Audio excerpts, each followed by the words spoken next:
ला कुव्वता इल्ला बिल्लाह अल अलीय्यिल अज़ीम। अऊज़ु बिल्लाहि मिनश शैतानिर रजीम। बिस्मिल्लाहिर रहमानिर रहीम। अल्हम्दुलिल्लाहि रब्बिल आलमीन बारिइल खलाइक़ि अजमईन बाइसिल अंबियाइ वल मुरसलीन वस्सलातु वस्सलाम वत्तहिय्यतु वल इकराम अलल बशीरिन नज़ीर अस्सिराजिल मुनीर सय्यिदना व नबिय्यना व शफ़ीअना इंशा अल्लाह अबुल क़ासिम मुहम्मद।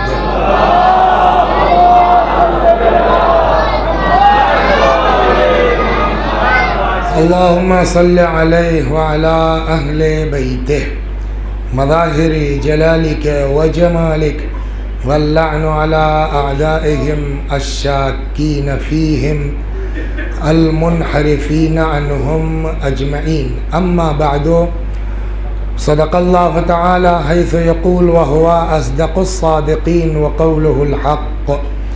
अऊज़ु बिल्लाहि मिनश शैतानिर रजीम। बिस्मिल्लाहिर रहमानिर रहीम। या अय्युहल्लज़ीना आमनुत्तक़ुल्लाह व कूनू मअस्सादिक़ीन। सलवात बर मुहम्मद।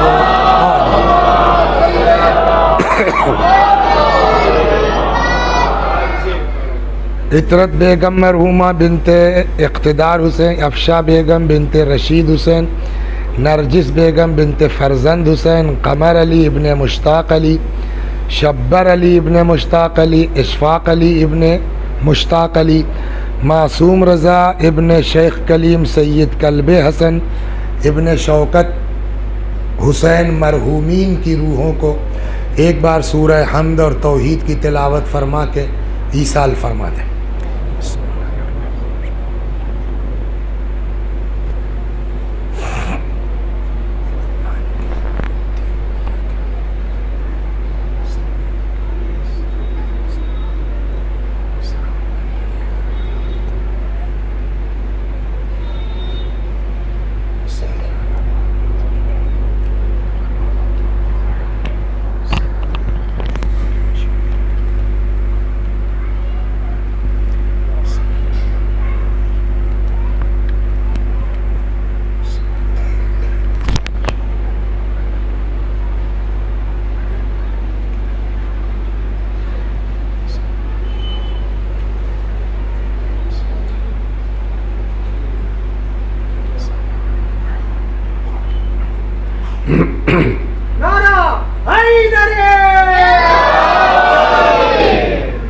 जो लोग मुस्तकिल आ रहे हैं उनको तो पता है कि कहाँ से चले हैं, कहाँ जाना है।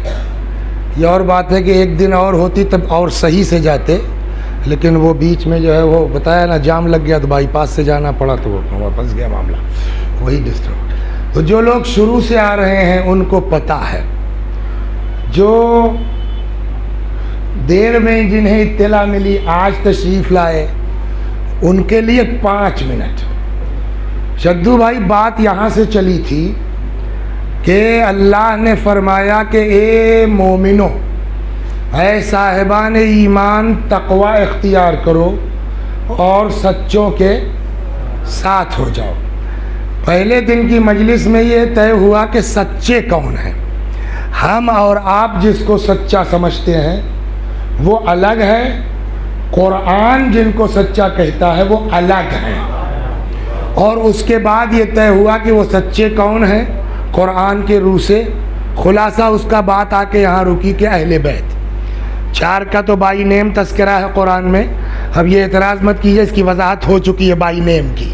सलवात बर मोहम्मद।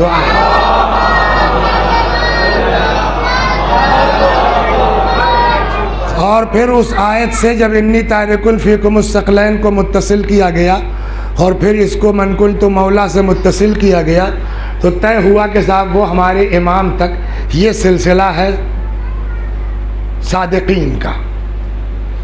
कुरान ने कहा कि सिर्फ सच्चों के साथ होना ये काफ़ी नहीं है, बल्कि उसके पहले तुम्हारे अंदर तक़वा होना चाहिए। तो अब ये तय हुआ कि भाई तो फिर तक़वा किसे कहते हैं। तो तकवे में पूरे मजलिस के बाद आखिर में निचोड़ ये निकला कि वाजिब छूटने न पाए और हराम पर अमल होने न पाए। फिर जब यहाँ तक आए तो ये हुआ कि साहब ये गुनाह जो है उसकी दो किस्में हैं। एक छोटा गुनाह, गुनाह सगीरा, और एक बड़ा गुनाह जिसको कहते हैं, अभी तक मैंने इसको नहीं पढ़ा, आपके ज़ौक़ के लिए अर्ज़ कर दें कि इस पर पूरी किताब है शहीद दस्तगैब की, गुनाहाने कबीरा। उनकी एक किताब और है क़ल्बे सलीम। तो होता है ना, लोग जज्बात में नारा लगाते हैं। तो एक दिन ऐसे ही किसी उसमें आए, कुछ तकरीर वकरीर करनी थी, तो एक ने जज्बाती में होकर ये कहा कि साहिबे गुनाहाने कबीरा की हिफाजत के लिए सलवात। समझिया? तो वो सलीमुत्तबा आदमी थे, तो धीरे से कहा, हे भैया मैं साहिबे क़ल्बे सलीम भी हूँ, सलवात बर मोहम्मद।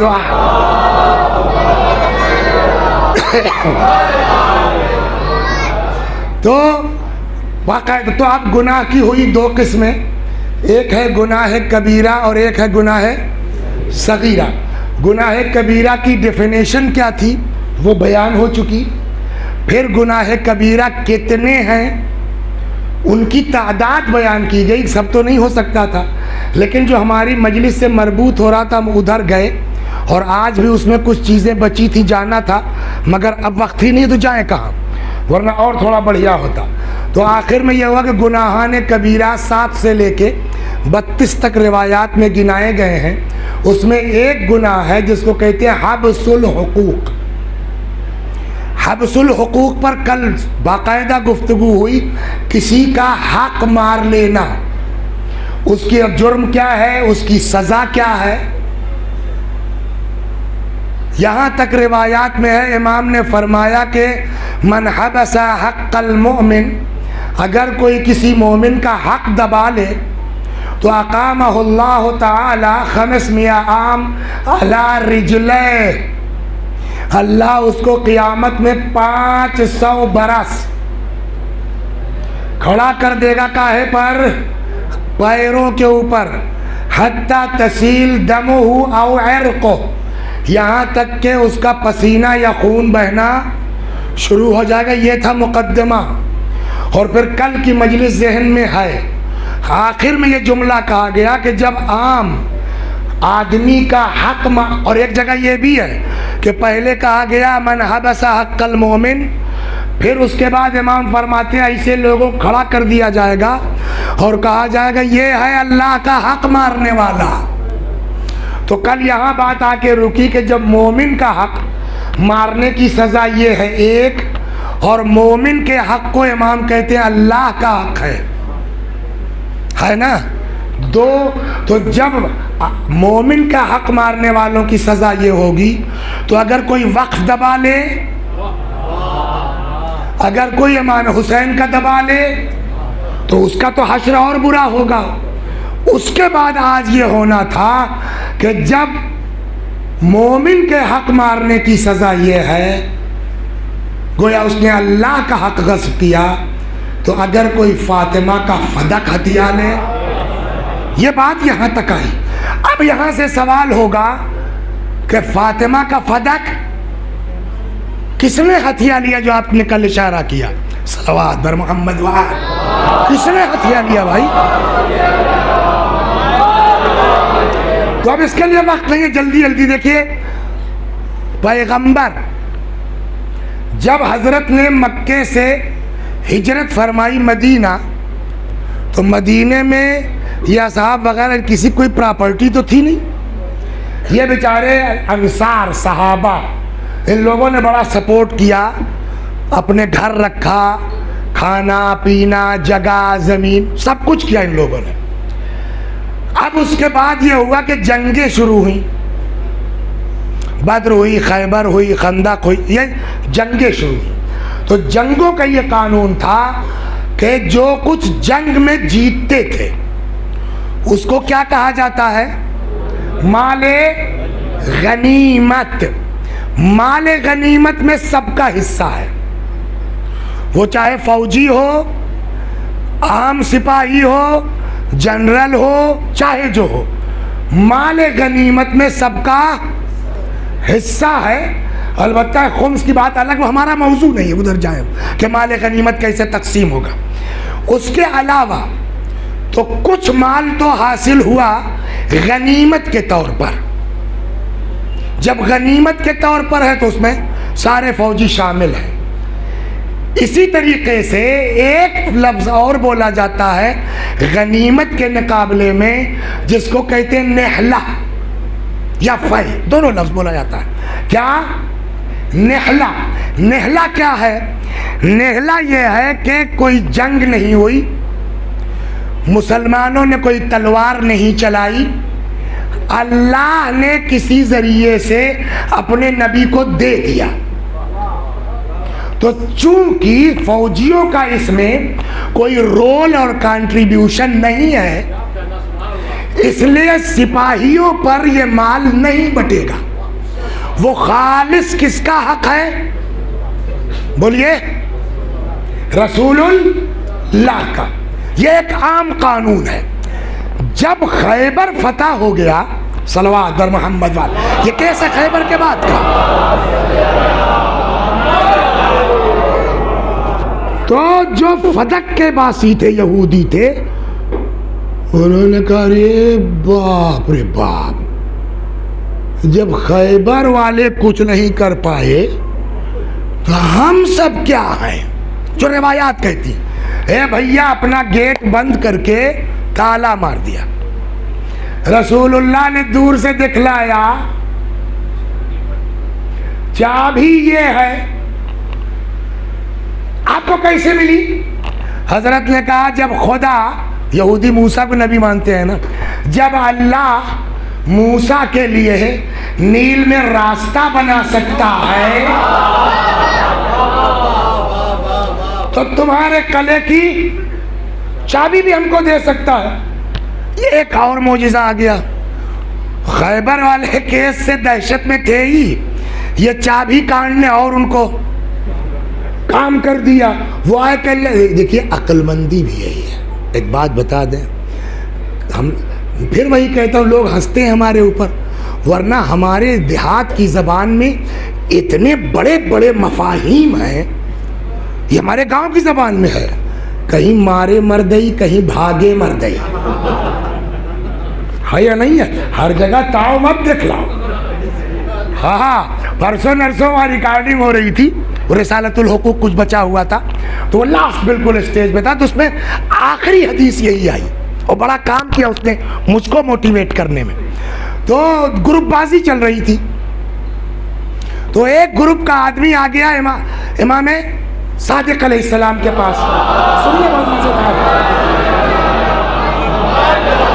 आके कहने लगा मौला बहुत हो गया, मैं बैक होना चाहता हूँ। उसने अपने दिल की बात कही कि मेरा मिजाज ही नहीं है लड़ाई झगड़े का, पार्टीबाजी का, मैं बैक होना चाहता हूँ, मगर मेरी पार्टिया वाले कहते हैं बड़ी बेइज्जती हो जाएगी।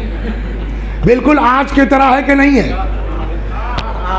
आज की तरह बिल्कुल चिपक रहा है, नहीं चिपक रहा है? मौला मैं चाहता हूँ बैक हो जाऊं। मुझसे एक साहब ने पूछा, इसी में है ना, क्या हुआ?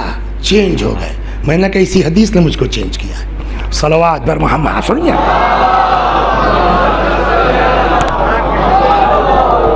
तो कहने लगा मौला मैं सोचता हूँ बैक हो जाऊं, मगर मेरे सथियाए कह रहे हैं अबे पीछे हटोगे तो बेइज्जती हो जाएगी, आप क्या फरमाते हैं? इमाम ने कहा मैं कहता हूं कि बैक हो जाओ, और ये जो लोग कह रहे हैं, चढ़ा रहे हैं ना बड़ी बेइज्जती होगी, बस बोल गए। इमाम ने फरमाया इन्नमज़्ज़लील अज़्ज़ालिम, कोई बेइज्जती नहीं होगी, बेइज्जत सिर्फ जालिम होता है। सलवात दर मोहम्मद।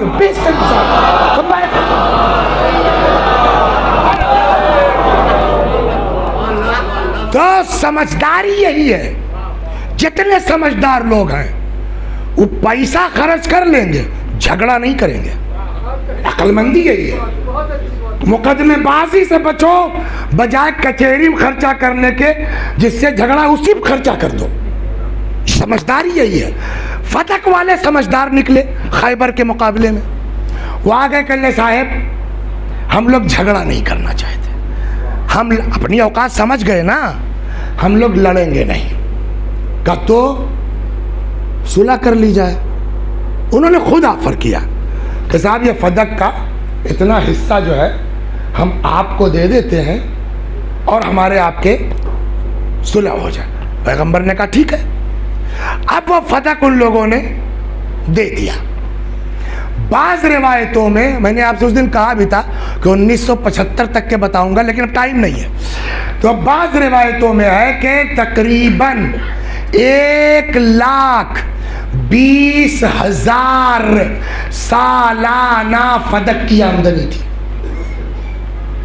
और भी है, रिवायतें मुख्तलिफ हैं। तो अगर एक मजलिस और बच्ची होती तो फिर लेके बैठते अपना लैपटॉप हम, और फिर पूरा सनवाइज करते, कब क्या हुआ, किसने छीना, किसने वापस किया। ये एक बार थोड़े हुआ है, बाद में भी बहुत हुआ है। एक आता था वापस करता था, एक आता था छीन लेता था। उसके भी वक्त रहा तो वजह अर्ज करूंगा कि क्यों छीनते थे, क्यों वापस करते थे। सलवात बर मोहम्मद।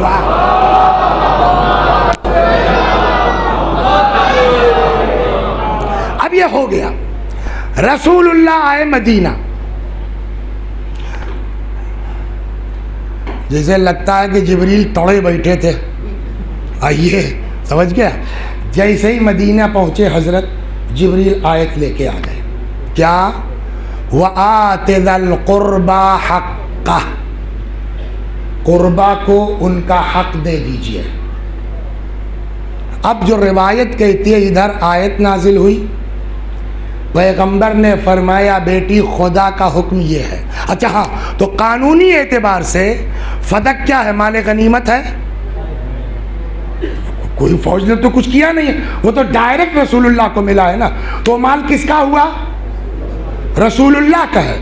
तो अब जब रसूलुल्लाह का है तो अल्लाह ने कहा आप दे दीजिए। वह आतिल कुर्बा हक्का, कुर्बा को उनका हक दे दीजिए। मौला पैगंबर ने जनाब फातिमा को बुलाया और फरमाया कि ये खुदा का हुक्म है और ये फदक मैं आपको हिबा करता हूँ।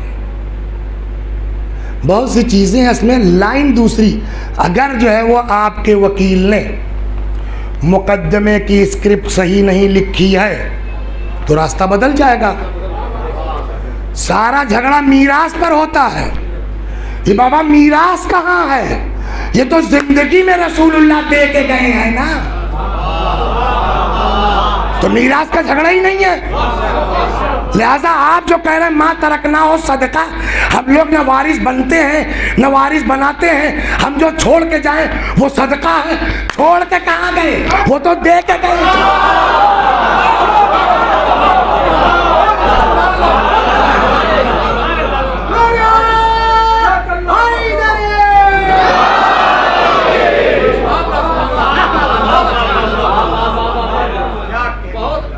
खैर, अब उसमें हुआ ये, मैं फदक बहुत नहीं पढ़ूंगा उसकी, इसको मैं एक बना रहा हूँ आगे कहीं जाने के लिए। खैर, दे दिया। उस पर गवाही भी हुई, मौलाए कायनात ने गवाही की और भी कुछ लोगों ने गवाही की। अस्मा बिनते उमैस तो घर ही की थी। बहरहाल, अरे अस्मा कह रहा हूँ भाई,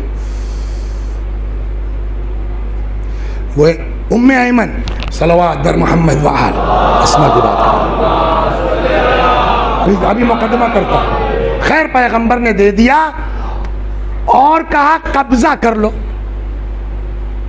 जो एक तकल्लुफ बाप और बेटी के दरमियान होना चाहिए, वो भी जनाब फातिमा और रसूलुल्लाह के। फातिमा का सलामुल्लाह अलैहा का बाबा, कब्जा का क्या मतलब है? अरे आपके पास है, मेरे पास है, मेरे पास है, आपके पास है। फरमाया नहीं, मसलहत है कि कब्जा कर लो। इसलिए कि पैगंबर जानते थे कि कल को क्या होने वाला है। कब्जा हुआ और अब जनाब फातिमा के आदमी, मजदूर, मैनेजर सारा वहाँ काम करते थे और उसकी आमदनी आती थी। हो गई बात। यहीं रुक के चलिए।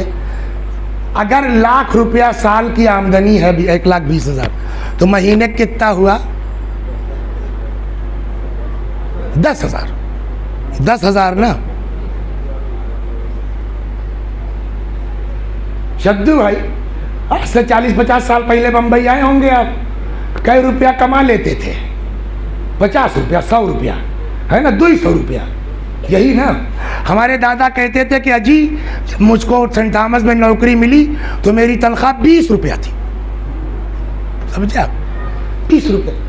और फातिमा की आमदनी 1400 बरस कितनी थी? 10,000। और उसके बावजूद, इसको समझ लिए तब आगे काम देगा।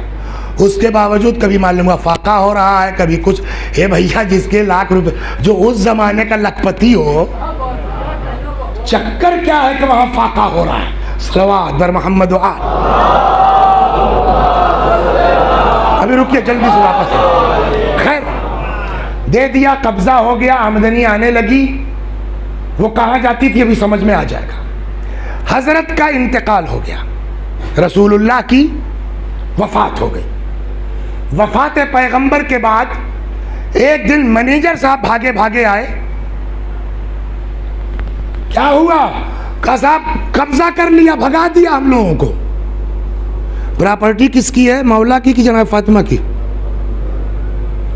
जनाब, अच्छा, घर के मालिक तो आप ही हैं ना, तो जाहिर है जनाब फातिमा ने देखा मौला की तरफ।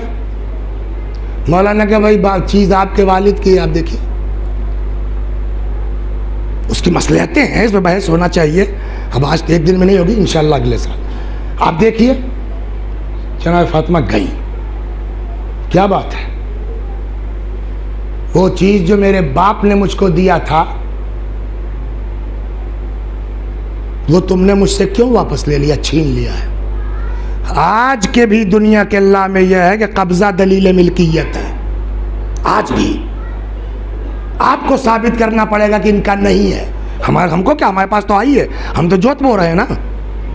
जो चीज मेरे बाप ने मुझको दिया था, उसको तुमने, बोलिए, वापस क्यों, छीन क्यों लिया? वापस का लफ्ज तो गलत है, छीन क्यों लिया?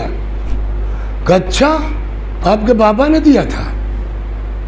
इससे पूछे, कोई दिया नहीं था तो कब्जा कैसे था? दिया नहीं था तो इनके आदमियों को भगाया किस बुनियाद पर आपने? आपके पास कोई गवाह है? आप समझे आप कि हमने कूनू मास सादिकीन से स्टार्ट क्यों किया था, और सच्चों की फेहरिस्त पहले दिन क्यों सुनाई थी? फातिमा ज़हरा कुरान की नस से सिद्दीका है। अब अगर कोई उनसे गवाह मांगता है तो फातिमा से गवाह नहीं मांग रहा है, कुरान का इनकार कर रहा है।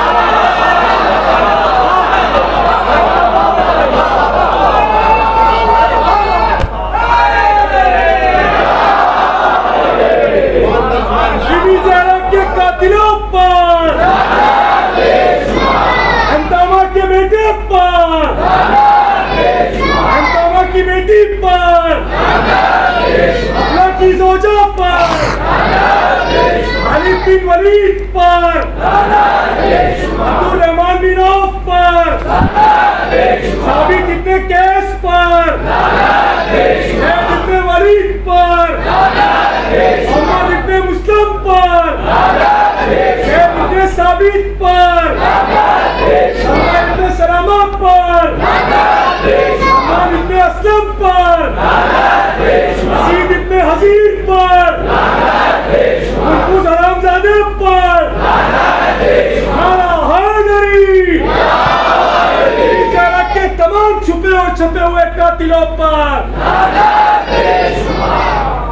तो हम तो इसी पर ख़त्म हो गया ना मामला, कि जब आपने उनसे गवाह मांग लिए, गवाह किस, अगर आपको यकीन होता कि ये सिद्दीक़ा हैं तो गवाह मांगने की ज़रूरत थी। गवाह मांगने का मतलब कि आपको कुरान पर एतबार नहीं है। हो गई ना बात। हम झगड़ालू बातें नहीं करता, मगर ये जो बिल्कुल सामने की अकल की बात है। आदमी चाहे जितनी नमाज पढ़े, रोज़ा रखे, अगर कुरान ही का इनकार कर दे, भाई जितेंद्र तो आप जितेंद्र हुए ना, लेकिन जब खाली 26 का इनकार किया था तब भी तो आप लानत कर रहे थे।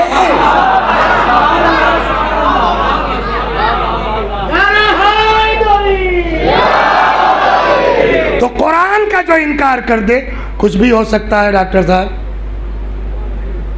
नहीं हो सकता ना।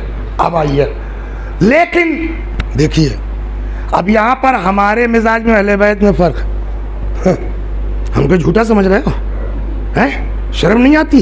हमसे गवाह मांगिएगा आप। हम लोग ऐसे ही ताव खाते हैं ना। दीन कहता है ताव ना खाओ, देखो ही बेटा जाते कहाँ तक है। आइए इसको सुन लीजिए। तो हजरत ने कहा ठीक है ले आएंगे, गवाह ले आएंगे, चलो। गवाह कितने गए? अली सलामुल्लाह अलैह, इमाम हसन है ना, दो भाई ये मौला 3, उम्मे ऐमन 4, ये 4 गवाह जनाब फातिमा लेके बोलिए पहुंची है। हो गई बात। अब आइए कुरान, पैगंबर भी आगे देख रहे हैं क्या होना है, और बोलिए कुरान तो पूरी तैयारी से बैठा है। ये बात मैंने उस दिन कहीं कही है किसी जगह कि अल्लाह चाहता तो बजाय मोजज़े से मरियम को बेटा देने के एक कुफो पैदा कर देता ना। जैसे फातिमा के लिए अली खल्क हो गए, वैसे ही मरियम के लिए एक मासूम पैदा कर देता, झंझट खत्म थी। नहीं साहब मासूम नहीं पैदा करेंगे चाहे मरियम जितना टेंशन हो जाए। पालने वाले क्या हो? हम आगे देख रहे हैं, तुम्हारे चक्कर में कर रहे हैं, हमारे चक्कर में का देखो हुआ क्या, पैदा हो गए। पब्लिक ने कहा सभी कैसे, तो ईसा बोल पड़े इन्नी अब्दुल्ला आतानियल किताब। हजब नहीं खुदा कहे कि कल को अगर काबे से कोई बच्चा निकल के पैगंबर के हाथ पे बोले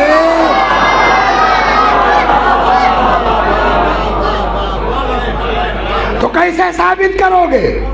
कह देना जब ईसा बोल सकते हैं तो अली क्यों नहीं बोल सकते? तो इसका मतलब यह कि बहुत हिसाब से चला जा रहा है ना। सलवात बर मोहम्मद।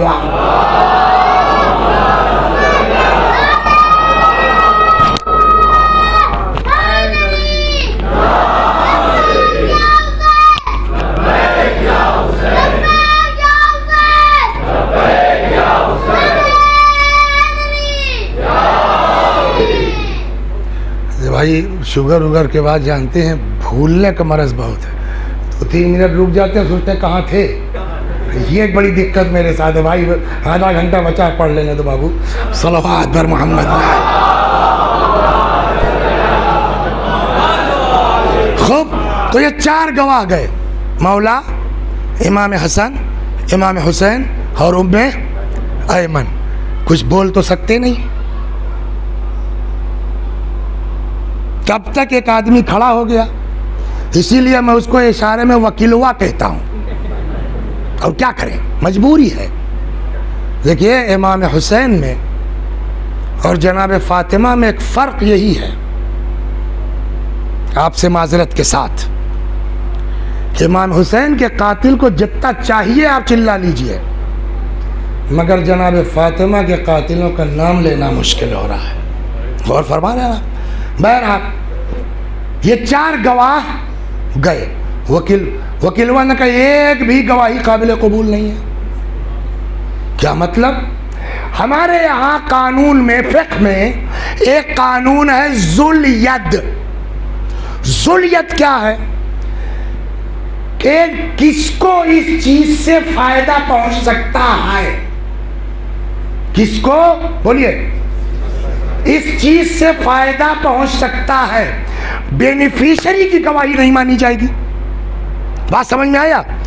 उसने साहब इस कानून को लिया पकड़ का, चूंकि इनकी बीवी की प्रॉपर्टी है और ये इनके पास पलटेगी तो फायदा इन्हीं को मिलेगा, तो ये गवाही नहीं देंगे तो कौन देगा?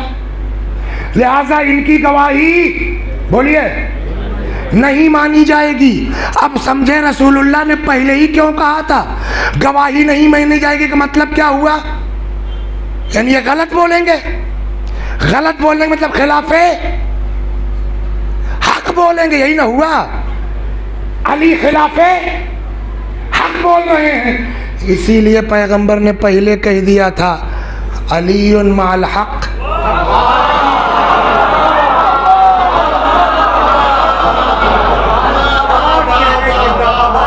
वल हक मा अली।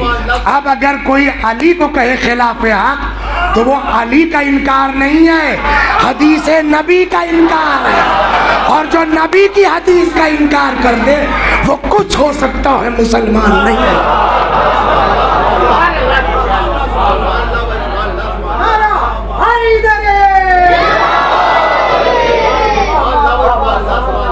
ये एक हो गया। अब आइए इमाम हसन और हुसैन, एक तो वही चीज़ इनके यहाँ भी है, माँ की प्रॉपर्टी है, मिलेगी तो इनका तो भला होना ही है, ये गवाही देंगे तो नहीं तो और कौन गवाही देगा। और दूसरे ये कि साहब औलाद है, ये बेटे की गवाही मानी नहीं जाएगी। अब फिर वापस चलिए, खाली अली के तिलावत का केस थोड़ी है जो मरियम को बगैर शौहर के बेटा दिया गया। कि जाके कुरान पढ़ लो कि जब माँ का मामला आता है तो बच्चे ही गवाही देते हैं।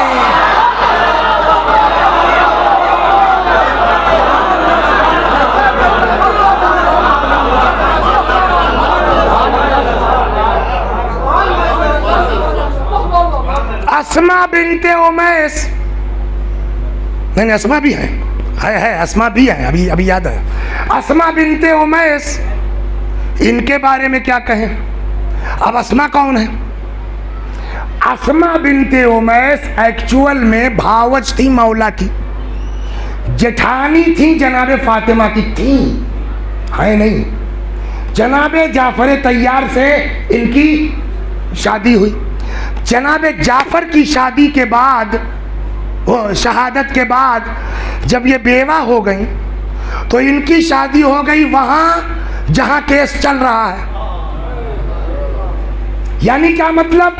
बनी हाशिम के घराने की बहू थी, अली अलैहिस्सलाम की भावज थी, फातिमा की जेठानी थी, और जहां केस चल रहा है उसकी बीवी है। इनका क्या करोगे?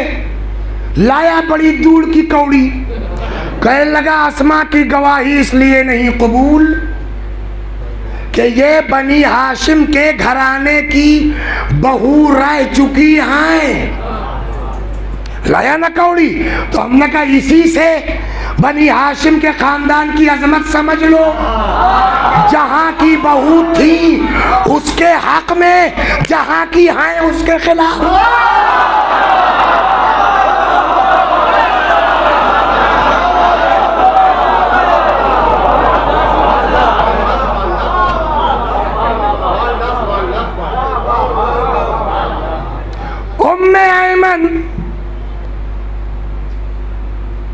उम्मे ऐमन को क्या करें? अब मैं आज की लैंग्वेज में बोल रहा हूँ, वरना ये लफ्ज़ थोड़ी था उस वक्त, बैकवर्ड है। ये उम्मे ऐमन थी कौन? इसमें तो इतना गजब का काम किया है मौला ने या जनाब फातिमा ने। उम्मे ऐमन थी कौन? उम्मे ऐमन एक्चुअल में कनीज थी, बोलिए, रसूलुल्लाह की नहीं, और ऊपर अब्दुल्ला की, रसूलुल्लाह के वालिद। अब्दुल्ला के बाद मीरास में आई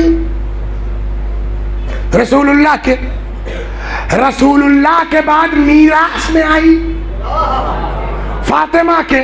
फातिमा उम्मे ऐमन को लेके गई। अब जितनी हदीसें गढ़ते जाओ, नवारिस बनते हैं, नवारिस बनाते हैं, तो ये उम्मे ऐमन क्या है?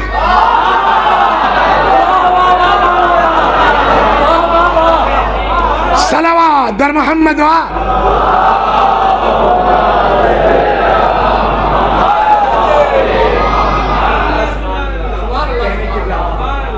बहरहाल खुलासा कलाम, जनाब फातिमा मुकद्दमा हार गई, वापस आ गई। एक दिन मौला ने कहा आप फिर जाइए, और ऐसा जाइए कि वो वकीलवा ना हो। फिर आ गई। अब क्या है, कभी है क्या, मेरे बाप की चीजें मुझको दो, तो अब क्या करें। कहने नहीं हो, आपका मर्तबा बहुत, और आपकी मक्कार लोग ये सब भी बहुत करते हैं। सबकी तारीफ पर ऐठने मत लगिए, ये समझिए वो कह क्यों रहा है तारीफ तुम्हारी।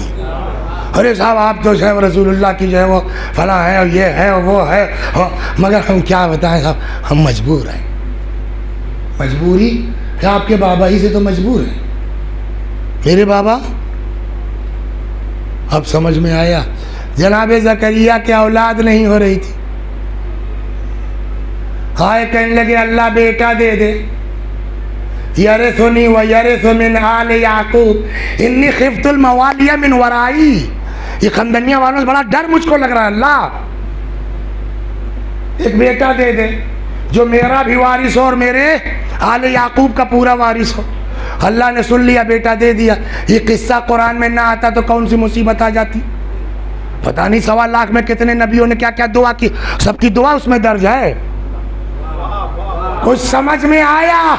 उन्हीं नबियों के किस्से कुरान में जगह पाने के लायक हैं जो किसी नहज से अहले बैत की फजीलत का इज़हार।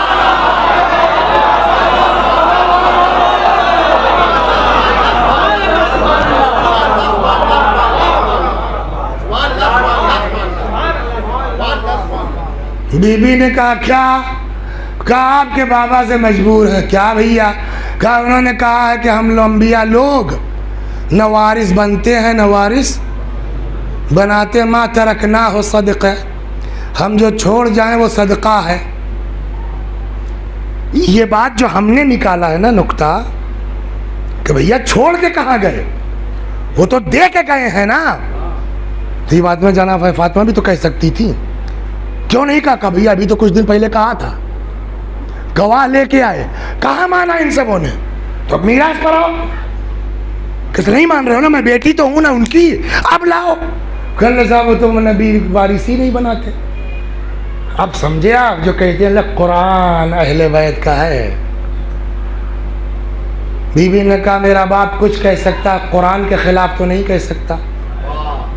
क्या मतलब, क्या कुरान में है कि नहीं है कि ज़करिया ने दुआ की पालने वाले बेटा दे दे मेरा भी वारिस हो। और हज़रत सुलेमान किसके वारिस बने, दाऊद के। तो ये कुरान ही में तो है। अब इसके दिमाग में नहीं था, कुरान में ये भी आयत है ना, वही फबोहतल्लज़ी कफ़र। अब क्या करें, तो अब ये करना पड़ा। जब कोई जवाब नहीं मिला तो तारीख़ कहती है भैया नकल बना दे दो, आज की ज़बान में दे दो भैया, इनका नाम चढ़ा के नकल बना दो। तारीख कहती है नकल ले लिया भाई। नकल आज का लफ्ज़ है, मतलब प्रॉपर्टी के पेपर ले लिए। चली जा रही थी, वो आ रहा था, वही वकीलवा।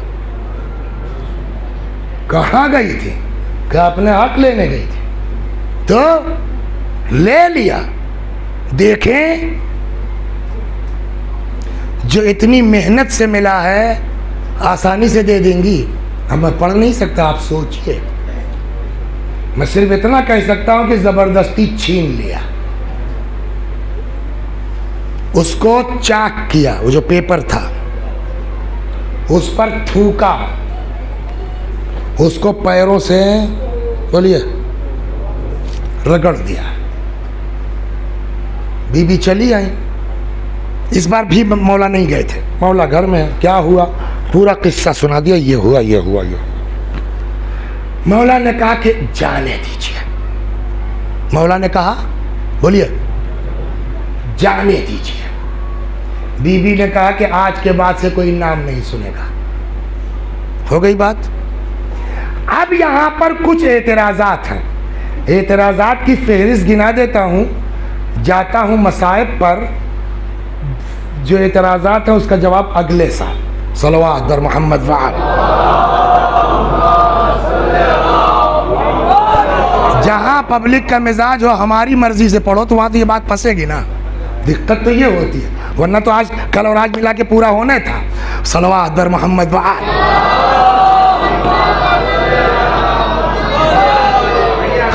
खैर, तो पहला एतराज,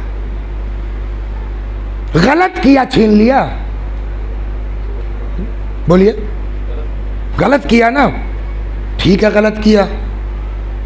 तो जब चौथे नंबर पर अली खलीफा बने, फातिमा तो नहीं थी, 4 वारिस उनके मौजूद थे, अली को मिला करके शौहरियत 5 वारिस मौजूद थे। चलिए आपको नहीं मतलब है, अपना न लीजिए आप, 4 वारिस तो है ना, 2 बेटे 2 बेटियां जनाब फातिमा की हैं ना। अगर हक था फातिमा का, बोलिए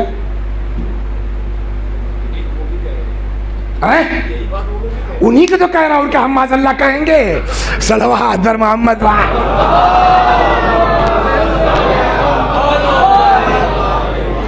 तो मौला ने क्यों नहीं दे दिया?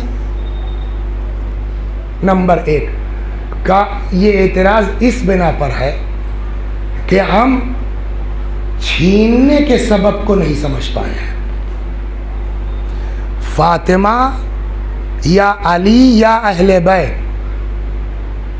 इसकी परवाह इनको नहीं है।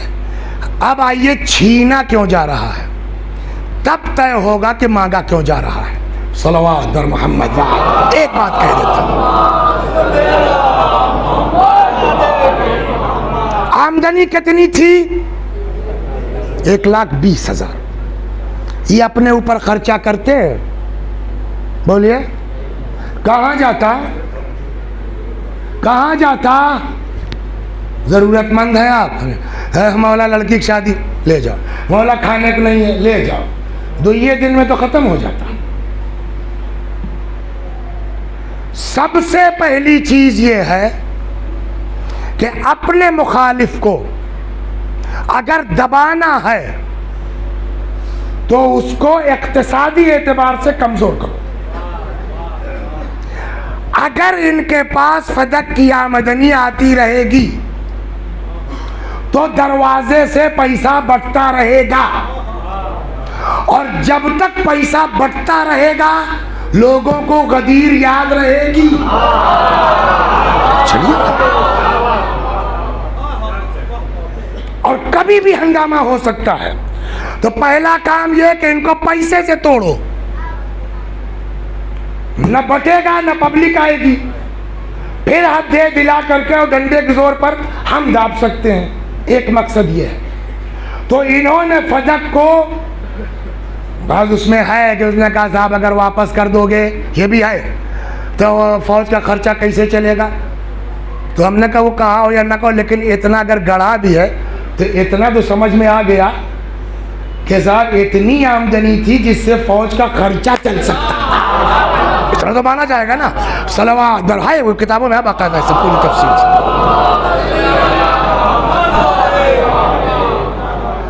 तो अब जो उलमा हमारे फरमाते हैं वो ये, शहीद सदर रिदवानुल्लाह अलैह की भी एक किताब इस पर है, मसला फदक करके, बड़ी तफसील से उन्होंने लिखा है कि ये असल में मसला जायदाद या पैसे का था ही नहीं, ये मसला सिर्फ और सिर्फ इमामत का था और हुकूमत का था। और फातिमा ने भी जो मुतालबा किया है वो पैसे के लिए नहीं किया है। जब पहला मैटर हल हो जाता तब आगे बढ़ती कि जैसे ये छीना वापस किया, अब वैसे ही इमामत छीनिए वापस करो।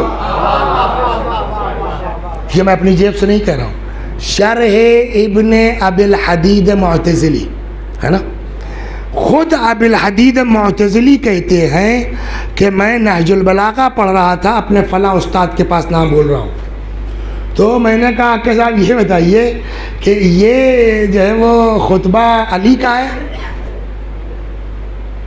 तो उस्ताद ने कहा हाँ। कहा तो इसमें तो अली मुत्तहम कर रहे हैं। कहा भाई मेरा काम अदब पढ़ाना है, तारीख नहीं। समझ रहे ना, मेरा काम अदब पढ़ाना है। तो उसी में वो कहते हैं कि मैंने एक दिन उस्ताद से पूछा, ये बताइए सर फातिमा ज़हरा हक बजानिब थी या नहीं थी? तो मेरे उस्ताद ने कहा भाई थी तो हक बजानिब।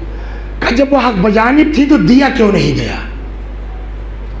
इब्न अबिल हदीद कहते मेरे उस्ताद मुस्कुराए, कहने लगे भैया ये तो इब्तिदा थी, अगर पहले ही दिन दे देते तो अगला मुतालबा शुरू होता। तो इन्होंने सोचा यहीं से काम ख़त्म करो। तो फातिमा ज़हरा को माल की ज़रूरत नहीं थी, फातिमा ने फदक को ज़रिया बनाया था हक़ विलायत अली को लेने का। आप समझ रहे हैं? लेकिन जब चौथे मरहले पर अली को खुद ब खुद मिल गई है, अब अली अगर फदक लेके दे दे तो फातिमा की नीयत पर शक होने लगेगा। समझ रहे हैं आप? सलवात दर मोहम्मद व आले मोहम्मद।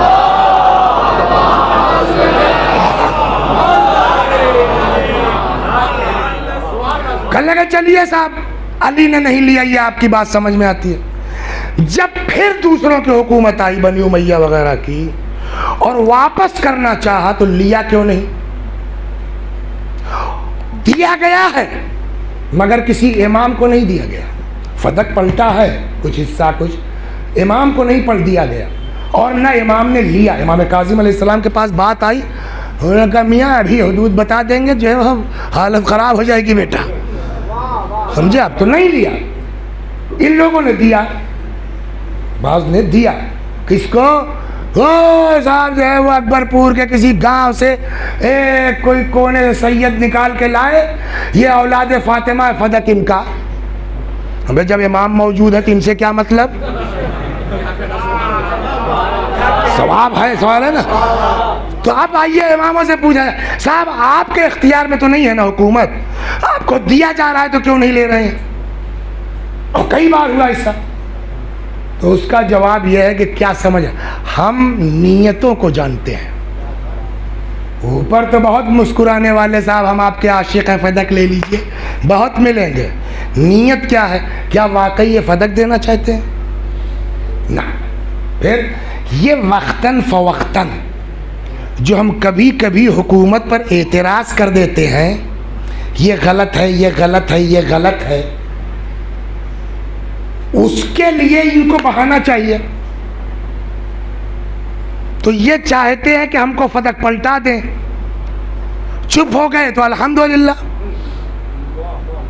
वो होना नहीं है तो ये क्या करेंगे, 2-4 साल के बाद फिर वापस ले लेंगे।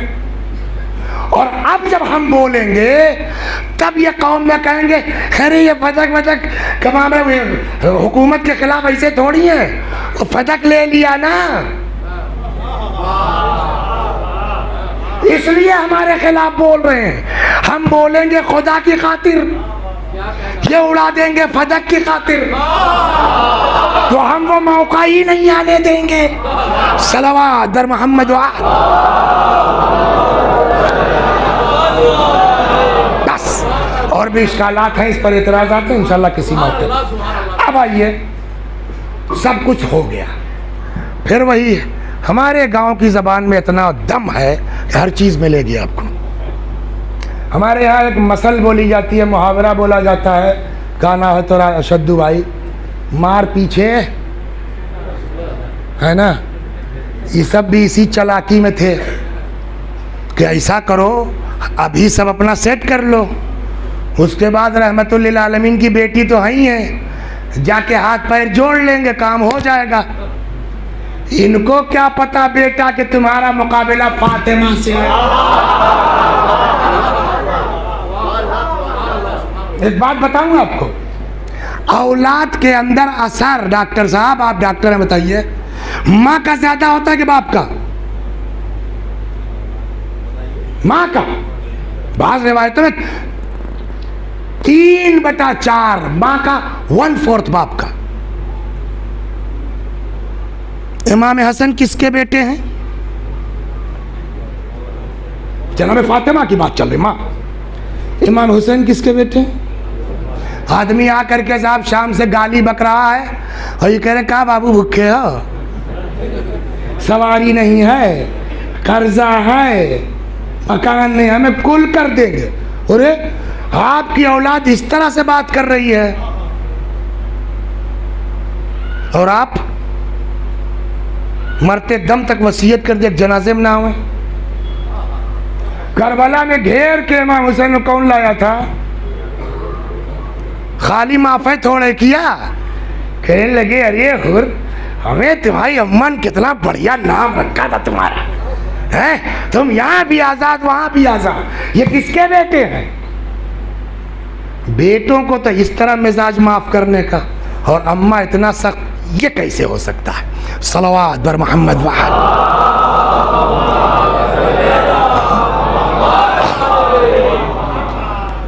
अब ये लोग हमारे देहातों की तरह से, इनके दिमाग में चलो यार अभी अपना माल सल्टा लो, फिर बाद में देखा जाए सुलह तो हो ही जाएगी। हाँ, अपना मामला सेट कर लो। कितनी जगह है कि आज से 10 साल पहले के यार मान जाओ, सुनने में को गए हैं, आज गए कहाँ, आजमगढ़ गए, कहा आज सुलहनामा है, हम कहते हैं 10 साल पहले कहा रहे यार, है ना।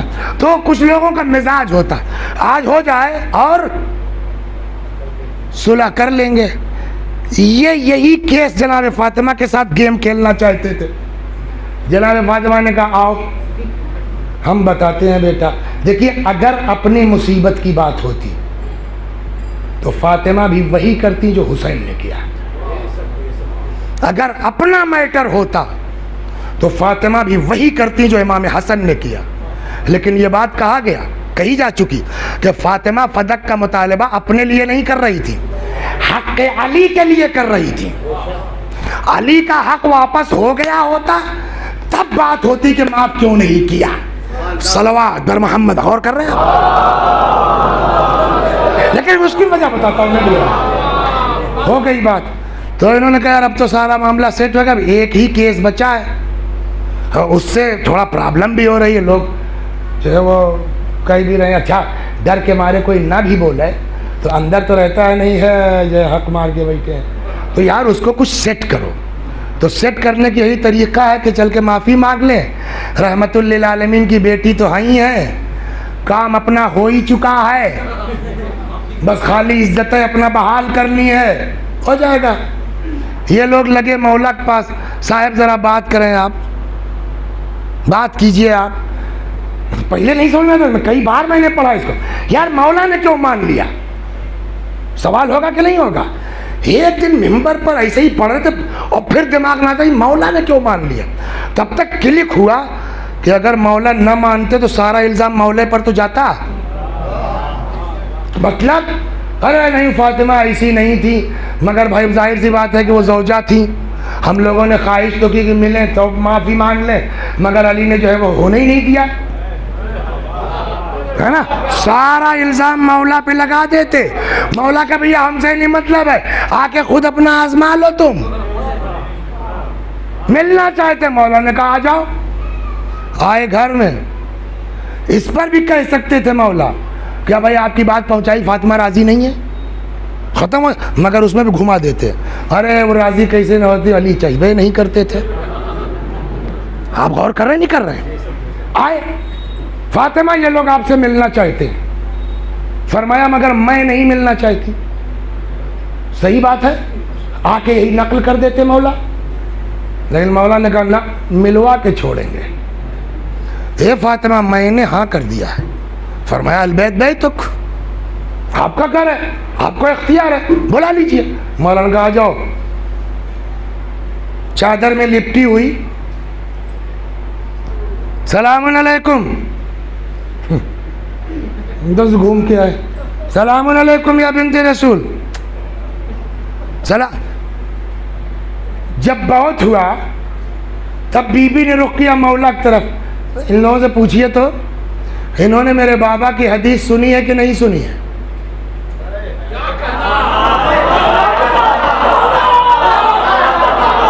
जरा पूछिए, जिसने फातिमा को अजियत दी उसने मुझे अजियत दी। मौला ने कहा बोलो। ये सब फंस गए कि यार ज्यादा नानुकुर करने में कहीं केस खराब ना हो जाए।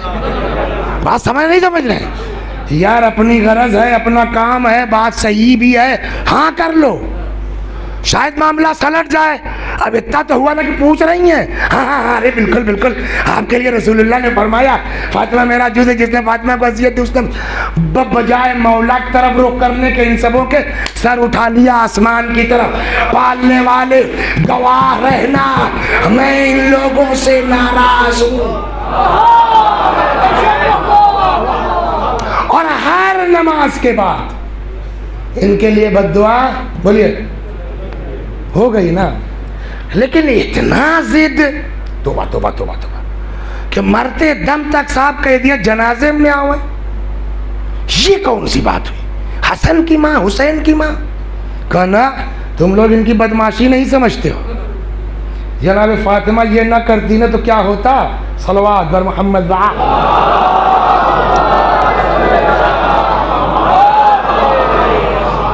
एक साहेब हैं इब्ने तैमिया नाम है उनका, उनको कभी आप उर्दू में तो अवेलेबल नहीं है शायद। ये जानते हैं क्या करते हैं? जितनी हदीसें अहले बैत के तई हैं, नंबर 1, अरे वो आदमी ठीक नहीं था जो नकल कर रहा है, वो तो झूठा था, उसको तो फलाने ये कहते हैं। अगर वो नहीं कर पाए तो साहब आप क्या, इन्होंने कहा ये आदमी ठीक है, ये आदमी ठीक है, ये आदमी ठीक है, आप कैसे कह रहे हैं गलत है? हाँ, तो आप क्या करेंगे? उसको तोड़ेंगे। इससे कोई फजीलत नहीं निकल रही है, इससे कोई फजीलत नहीं निकल रही है। वो भी नहीं कर पाए, तोड़ पाए, तो मुकाबले में एक तो दूसरी हदीस कर देंगे। अगर ये है तो ये भी है। अब समझ गए ना इब्ने तैमिया का मिजाज क्या है? इस केस में ऐसा कांड है ये कि इसमें इनकार नामुमकिन है कि फातिमा ने कहा ये लोग मेरे जनाजे में शरीक ना हो। ये ऐसा केस है जिसका इनकार हो ही नहीं पा रहा है। तब जानते इब्ने तैमिया नया क्या निकाला? कह ये वसीयत फातिमा की उन्होंने अपना नुकसान किया करके, उन लोगों से क्या मतलब? देखिए कैसा घुमाया। हमने कहा तुम चाहे जो घुमाओ, हमारा उल्लू सीधा हो गया, इसका मतलब हदीस इनकार के लायक नहीं है। अब वजह तो आप निकाल रहे हैं, हम माने चाहे ना माने। कहना फातिमा ने अपना नुकसान किया, क्या मतलब? कहा भाई जितनी ज्यादा पब्लिक आती उतनी ज्यादा नमाज जनाजा में लोग शरीक होते, उतना फातिहा मिलता, उतना उनके हक में दुआ होती। रोक करके अपने ही तो नुकसान किया।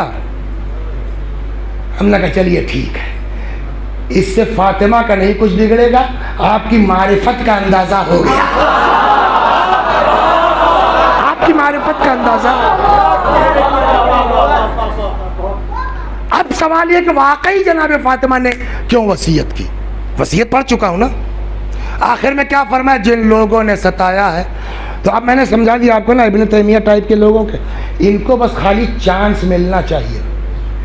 अगर फातिमा ये ना करती ना, और वो हो चुका है, गई, सलाम किया, जवाब नहीं दिया। हाँ, अरे वो ताज़ा मामला था ना। अरे भाई किसी का भी जब दिल दुखा होता है तो सुलह उला करने में जो है वो होता है, अरे यार रुको 15 दिन थोड़ा कुछ सवा ठंडा हो दो, ये होता है नहीं होता? वो ताज़ा ताज़ा मामला था इसलिए इस तरह कह दिया, मरते मरते मामला सही हो गया था।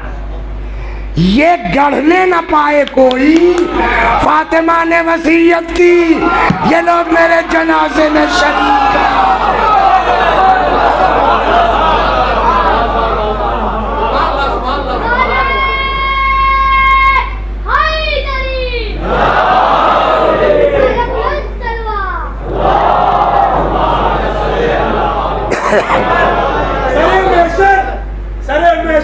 कोई इस घर का हम पल्ला नहीं मिलता, समाना लाख भी चाहे मगर वल्ला नहीं मिलता।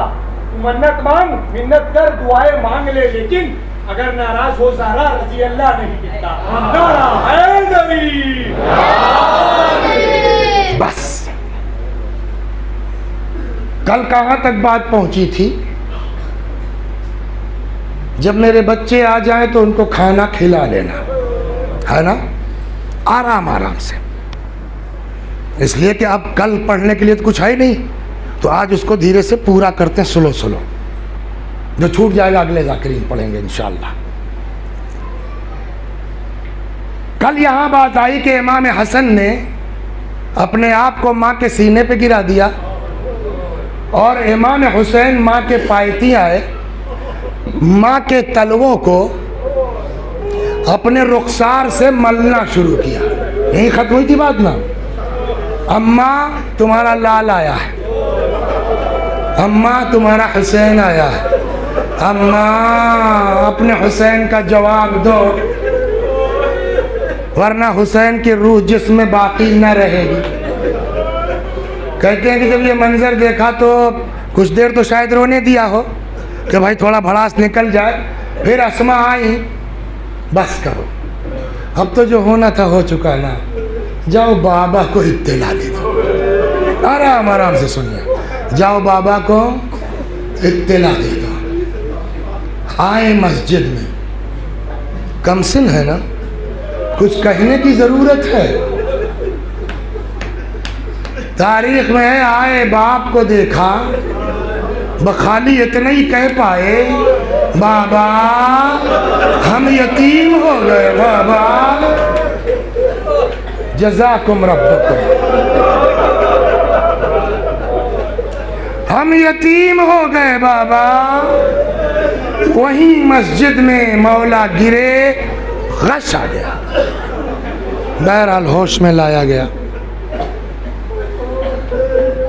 ये रिवायत अगर मानी जाए और दिन का वाकया माना जाए, मस्जिद में मौला को इत्तला मिली, छुपने वाली चीज़ है सर।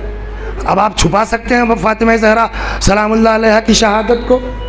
इस एतबार से रिवायत कहती है, अब मौला मस्जिद से चले, पीछे पीछे पब्लिक, जिसको जिसको इत्तला होती जा रही है, पब्लिक है कि दरवाजे पर मजमा बढ़ता जा रहा है। अब क्या होगा? उनकी वसीयत है कि ये लोग मेरे जनाजे में शरीक ना, क्या किया जाए? अंदर कुछ मीटिंग हुई, किताबों में है कि जनाब अबूजर निकले बाहर। अंदर जो डिसाइड हुआ, अब खास लोगों में अपने जो घर की तरह हैं, तो उस बात को बयान करने के लिए घर से बाहर कौन निकला? अबू। मदीने वालों, यहाँ रुकने से कुछ नहीं होना है, आप लोग अपने अपने घर जाइए।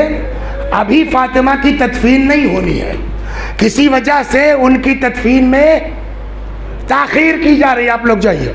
पब्लिक चली गई। अब जब रात का कुछ हिस्सा गुजरा, अच्छा उस जमाने में ये तसव्वुर नहीं हो सकता था कि खामोशी से रात में कोई दफनाया भी जा सकता है। चले गए, अब तो लगता है कल ही का होगा, सब मुतमईन हो गए।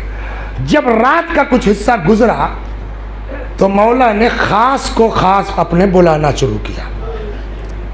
किताबों में है कितने लोग थे, मिन जुमला उसके सलमान फारसी।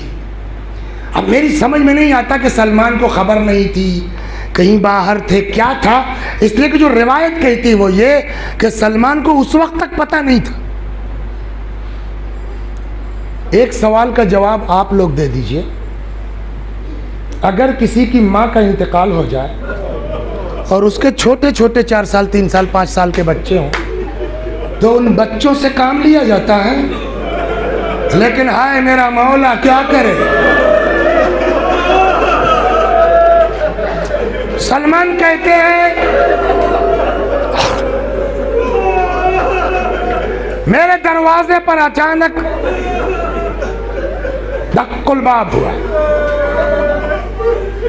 मैं निकला, मैंने देखा फातिमा के दोनों यतीम। अरे आप खैरियत? सलमान अम्मा को कत्ल कर दिया गया। सलमान चलो बाबा ने बुलाया है, ये स्पेशल बुलाए जा रहे हैं, चलो बाबा ने बुलाया है, अम्मा की तदफीन में शिरकत कर लो। ये जिसके ऊपर पड़ी है ना वो समझता है, और सबको कभी न कभी सबके ऊपर आई है। किसी के यहाँ इंतकाल हो जाए, माँ बाप कोई अजीज, तो जिस वक्त रूह निकलती है, घर वाले उस वक्त बिलक के रोते हैं, है ना, उस वक्त तड़प के रोते हैं। फिर काम है, थकान है, आदमी रोते रोते चुप हो जाता है। लेकिन लाख थक गया हो, जैसे ही कोई अपना दिखता है, ये फितरत है कि नहीं है? जैसे ही कोई अपना दिखता है,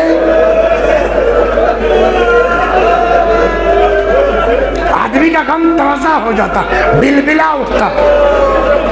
यह है अकली बात है, किताब की बात नहीं। कहते हैं कि आप मौला अकेले बैठे बाहर, इतने में देखा सामने से सलमान चले आ रहे। जैसे ही सलमान पे नजर पड़ी, सब्र का बंधन टूट गया, तड़प के खड़े हो गए, कलेजे से लगाया सलमान, जहरा को कत्ल कर दिया गया। सलमान, जहरा को शहीद कर दिया गया। ए सलमान, जानते हो मैंने तुम्हें बुलाया क्यों है? अब जरा सोचिए, इस वक्त मौला को याद क्या आ रहा है?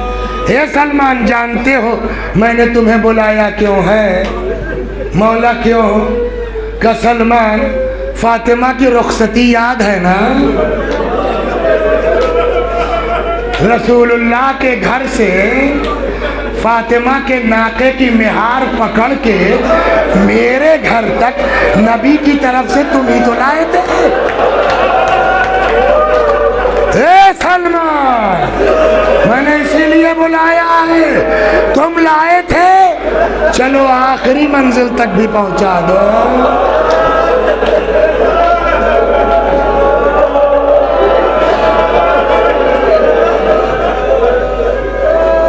जज़ाकुम रब्बुकुम।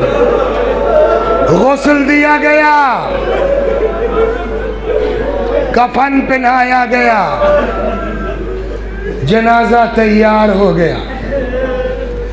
अब यहाँ पर लिखते हैं हमारे उलमा कि मौला ने कहा, आओ हलुम्मु तज़व्वदू मिन उम्मिकुम, आ जाओ देख लो आखिरी बार अम्मा को।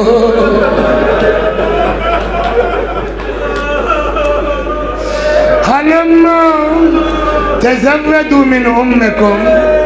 अब जो रिवायत कहती है, जैसे ही शहजादे आगे बढ़े, फहन्नत व नादत व साहत व मद्दत यदैहा व दम्महुमा इला सदरिहा मलिया। बंदे कफन टूट गए, बीबी की एक चीख निकली, दोनों हाथ बरामद हुए, बच्चों को कलेजे से लगा लिया। जज़ाकुम रब्बुकुम। बच्चों को कलेजे से लगा लिया। मौला यहाँ पर कसम खा के फरमाते हैं कि खुदा की कसम, जिस वक्त बच्चे माँ से लिपट के बयान कर रहे थे, मेरे कानों में जमीन और आसमान के दरमियान से आवाज आई, अली बच्चों को माँ से अलग कर दो। अरे फरिश्तों में कोहराम बरपा।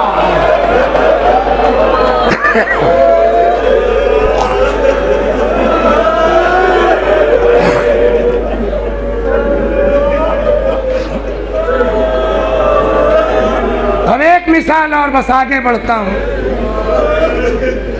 कभी कभी होता है इंतकाल हो गया, अम्मा का अब्बा का मर गए, लड़का साहब सऊदीया में है, कल शाम तक पहुँच पाएगा, तो लोग कहते हैं लड़का आ जाए, बर्फ़ रख देते हैं, ये रख देते हैं।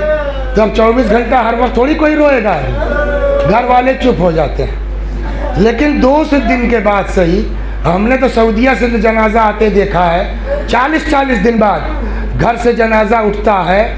जिस वक्त घर से जनाजा निकलने लगता है ना, उस वक्त कोई औलाद को चुप नहीं करा सकता। ये फितरत है कि नहीं है? जिस वक्त घर से जनाजा, वो भी माँ का, चाहे कितने दिन के बाद, आप बताइए इंसाफ से।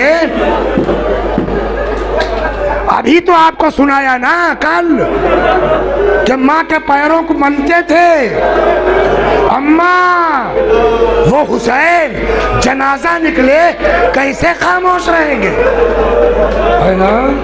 हसन कैसे खामोश रहेंगे?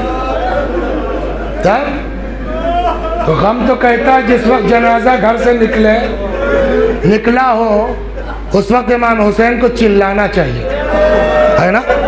उस वक्त इमाम हुसैन को तड़पना चाहिए था। लेकिन मजबूरी क्या है, अम्मा की वसीयत है ये लोग जनाजे में शरीक ना हो। अगर अभी बुलंद आवाज से रोते हैं, 2-4 को भी एहसास हो गया, पूरा मदीना जान जाएगा। शरीक हो सकते हैं, अम्मा नहीं चाहती। कुछ समझ में आया? गम कहता है चीखो, मुसीबत कहती है तड़पो, लेकिन हालात कहते हैं आवाज न निकले। शायद यही वजह है, बाज बुजुर्गों का कहना है, आगे आगे फातिमा का जनाजा है, पीछे पीछे हसन हुसैन। गरीबान ने मुँह डाले, आहिस्ता आहिस्ता सिसकते हुए।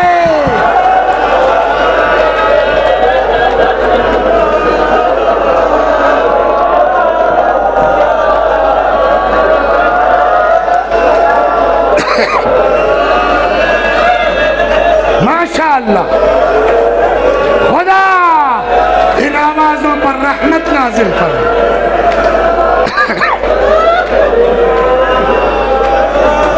जज़ाकुमुल्लाह। 1 मिनट की बात है, एक और, वरना ना इंसाफी होगी ना। अगर मौला का गम न बयान हो कि मेरे मौला की हालत क्या थी, कैसे खत्म कर दी जाए मजलिस। लेकिन एक सवाल,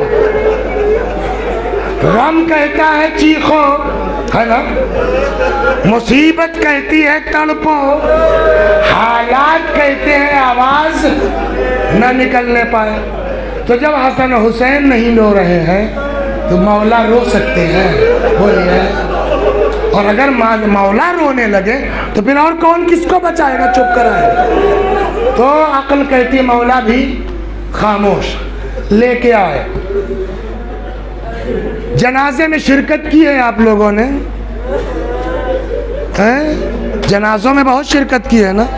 एक औरत के जनाजे के लिए कितने आदमी चाहिए दफन में, बोलिए? कम से कम 2 लोग नीचे हो, सिरहाने और पायते, 2 ऊपर हो, एक कम से कम 5 आदमी लगेंगे ना, वो भी महरम। हाय उस रात की तारीकी में, अरे मेरा मौला क्या करे।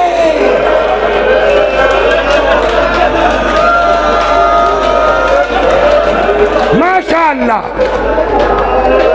खुदा आज इन बच्चों के सीने से सब्र निकाल ले।